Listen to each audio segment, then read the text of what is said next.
12 दिसंबर की सुबह वो कॉलेज गई थी, लेकिन 35 दिन बाद उसका शव जंगल में मिला। पुलिस ने कहा था लड़की मिल जाएगी, लेकिन सच्चाई इससे कहीं ज़्यादा डरावनी थी। प्यार, शक और जिद तीनों ने मिलकर एक 19 साल की लड़की की जान ले ली।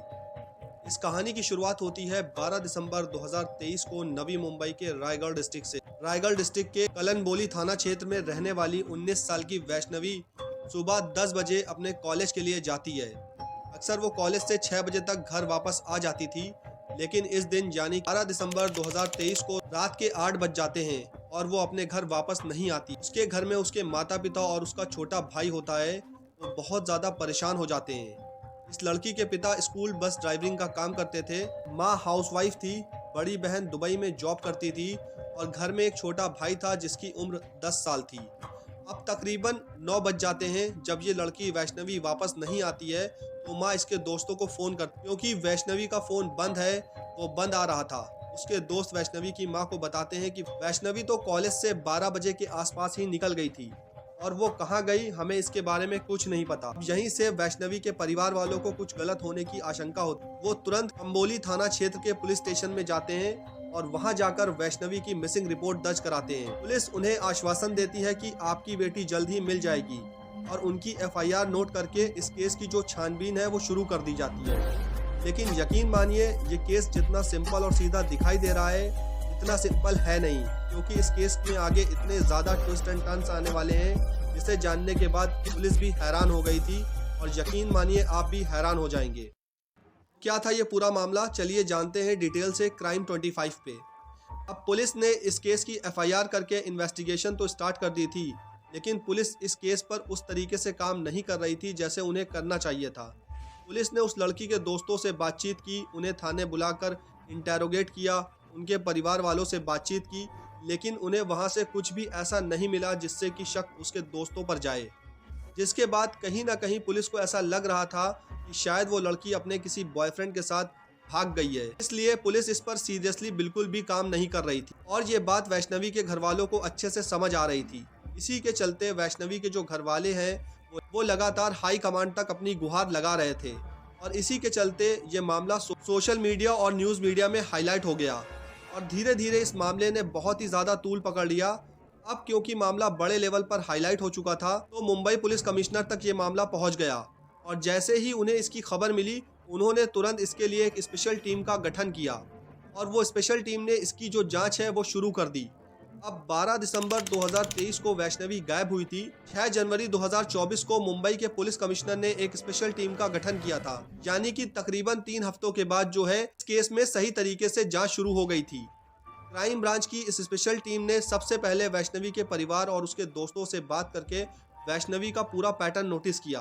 वो किस टाइम पर कॉलेज जाती थी, किस टाइम पर कॉलेज से निकलती थी, किस स्टेशन पर किस ट्रेन से वो जाया करती थी, और इसी पैटर्न को फॉलो करते हुए क्राइम ब्रांच की टीम ने वैष्णवी के घर से लेकर कॉलेज तक और कॉलेज से लेकर रेलवे स्टेशन तक के सारे सीसीटीवी कैमरे खंगालने स्टार्ट कर दिए। कई सारे पुलिस वाले लगातार इस केस पर काम कर रहे थे।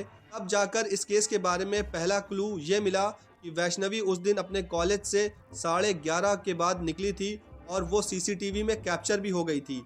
पुलिस ने उसी पैटर्न को फॉलो किया, जहां जहां से वो जा रही थी वहां से सीसीटीवी कैमरों की फुटेज निकाली और यहाँ पर पुलिस को मालूम चला कि उस दिन वैष्णवी रेलवे स्टेशन पर तो गई, वहाँ से लोकल ट्रेन में बैठी, लेकिन अपने घर नहीं गई। वो खारगर रेलवे स्टेशन पर उतरी और वहाँ से स्टेशन से बाहर निकली।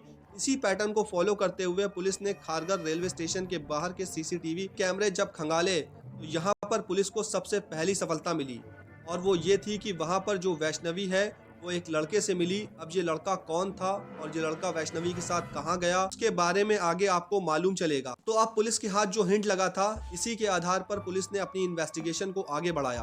पुलिस ने इसी पैटर्न को फॉलो करते हुए देखा कि वैष्णवी उस लड़के के साथ कहाँ जा रही है। पुलिस ने सीसीटीवी कैमरों की मदद से ये पता लगाया कि वैष्णवी और वो लड़का वे कैंप के जंगल की तरफ जा रहे थे। दरअसल वहां पर एक जंगल नुमा इलाका था जहां पर अक्सर लोग घूमने के लिए आया जाया करते थे और वैष्णवी और ये लड़का भी 12:30 बजे के करीब उस जंगल के अंदर गए थे। सीसीटीवी कैमरों ने ये सारी चीजें कैप्चर की थी। पुलिस ने आगे के जब कैमरों को खंगाला तो लगभग 3 घंटे के बाद जंगल से वो लड़का तो बाहर आता हुआ दिखाई दिया, लेकिन उसके साथ वैष्णवी नहीं थी। पुलिस ने उसके बाद की भी सीसीटीवी फुटेज देखी, लेकिन उस जंगल से वैष्णवी कभी बाहर ही नहीं आई। तो यानी कि पुलिस को अब सबसे पहले पता लगाना था कि ये लड़का कौन है और इस लड़के ने जंगल के अंदर वैष्णवी के साथ क्या किया। वो वैष्णवी के नंबर्स की डिटेल्स निकलवाती है और उसकी जो लोकेशन होती है उस लोकेशन से भी कंफर्म हो जाता है कि 12:30 बजे के आसपास वैष्णवी ओवे के उसी जंगल के अंदर थी। जब वैष्णवी की कॉल डिटेल्स निकालती है तो एक नंबर उन्हें मिलता है जिस पर लास्ट टाइम कॉल की गई थी। पुलिस उस नंबर को फॉलो करती है तो ये पाती है कि इस नंबर पर वैष्णवी ने कोई पहली बार बात नहीं की थी। इस नंबर पर अक्सर वो घंटों बात किया करती थी। अब पुलिस वैष्णवी और उस दूसरे मोबाइल नंबर की जब लास्ट लोकेशन ट्रेस करती है तो वो दोनों की लोकेशन ओवे जंगल की थी। यानी कि इससे कंफर्म हो गया था कि वैष्णवी के साथ जो लड़का उस टाइम पर गया था वो लड़का वही है जिसका ये मोबाइल नंबर है। अब पुलिस उस मोबाइल नंबर की डिटेल्स निकलवाती है तो पता चलता है कि ये मोबाइल नंबर वैभव का है। पता चलता है कि ये नंबर किसी वैभव नाम के लड़के का है। यानी कि पुलिस को यहाँ पर एक नाम मिल गया था और इसी नाम के सहारे पुलिस इस केस को सॉल्व करती है। अब पुलिस जब वैभव की डिटेल्स निकलवाती है और क्योंकि वहीं पर ये प्राइम सस्पेक्ट था तो उसको ढूंढते हुए पुलिस जब उसके घर पहुंचती है वहां जाकर पुलिस के होश उड़ जाते हैं, क्योंकि जैसे ही पुलिस वैभव के बारे में पूछते हैं तो उसके घर वाले बताते हैं कि 12 दिसंबर 2023 को वैभव की मौत हो चुकी है और उसने ट्रेन के आगे कूदकर अपनी जान दे दी।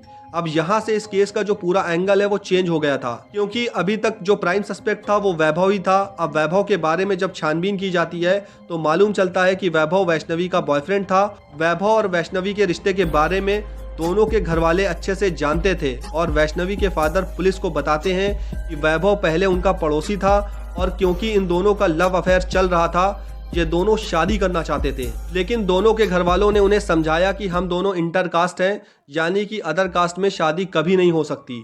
दूसरा जो ये वैभव था जिसकी उम्र 24 साल थी, ये केवल 12th पास था और ये अच्छी जॉब भी नहीं करता था और इसी के चलते जो वैभव के पेरेंट्स हैं उन्होंने अपना घर भी शिफ्ट किया था और उसके बाद वैष्णवी के घर वालों ने उसे समझा बुझाकर वैभव से दूर कर दिया था। अब वैभव और वैष्णवी के घर वालों को ये लग रहा था दोनों अलग हो चुके हैं, लेकिन वैष्णवी वैभव से लगातार बाय कॉल बात करती थी क्योंकि वो दोनों एक दूसरे से सच्चा प्यार करते थे। अब पुलिस सबसे पहले उस रेलवे स्टेशन पर जाती है जहां पर वैभव ने अपनी जान दी थी। वहां पर जो आरपीएफ की टीम होती है उनके पास से वैभव का सामान लिया जाता है और कागजी कार्रवाई की जाती है।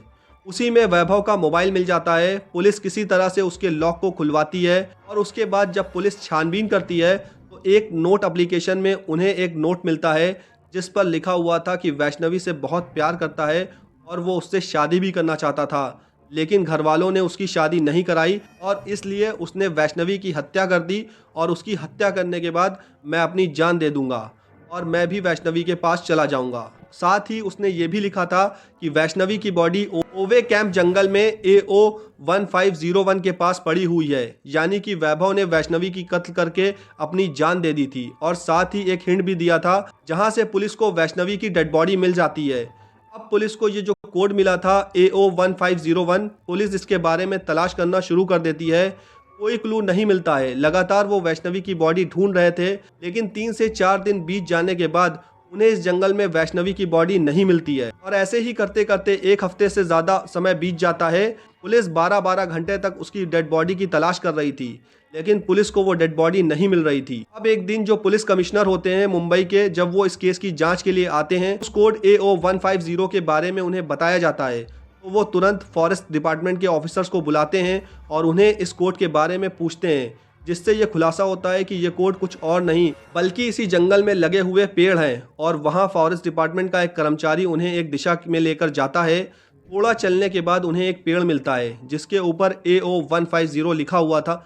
दरअसल जो फॉरेस्ट डिपार्टमेंट होता है वो जंगल के पेड़ों को भी कुछ कोड नंबर देकर रखते हैं और जिस टाइम पर वैभव ने वैष्णवी का कत्ल किया था तो उसने उसी पेड़ के पास में हत्या की थी और वहां से ये कोड उसने अपने मोबाइल में नोट कर लिया था और उसी पेड़ के पास से पुलिस को वैष्णवी की डेड बॉडी मिल जाती है। एक्चुअली अब यहाँ पे 12 दिसंबर 2023 को वैष्णवी गायब हुई थी, उसी दिन उसकी हत्या भी हुई थी और 16 जनवरी 2024 को वैष्णवी की डेड बॉडी मिलती है। डेड बॉडी की कंडीशन बहुत ही ख़राब थी, लेकिन उसके कपड़ों से उसके DNA सैंपल से वेरीफाई कर लिया जाता है कि डेड बॉडी किसी और की नहीं बल्कि वैष्णवी की ही है और यहाँ से ये पूरा केस सॉल्व हो जाता है। असल में जो वैभव नाम का लड़का था ये वैष्णवी से बिल्कुल ट्रू लव करता था और क्योंकि उसके घर वालों ने उन दोनों को अलग कर दिया था, उसके बावजूद भी वैष्णवी से बात करता था। लेकिन एक दिन कॉलेज से आते वक्त उसने वैष्णवी को किसी और लड़के से बात करते देख लिया था और यहाँ पर वैभव को लगा कि शायद अब वो वैष्णवी को हमेशा के लिए खो देगा और इसी के चलते वो डिसाइड करता है कि वो वैष्णवी को मार देगा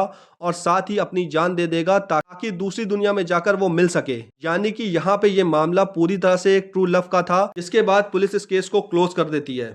आशा करता हूँ कि आपको आज का ये वीडियो जानकारीपूर्ण लगा होगा।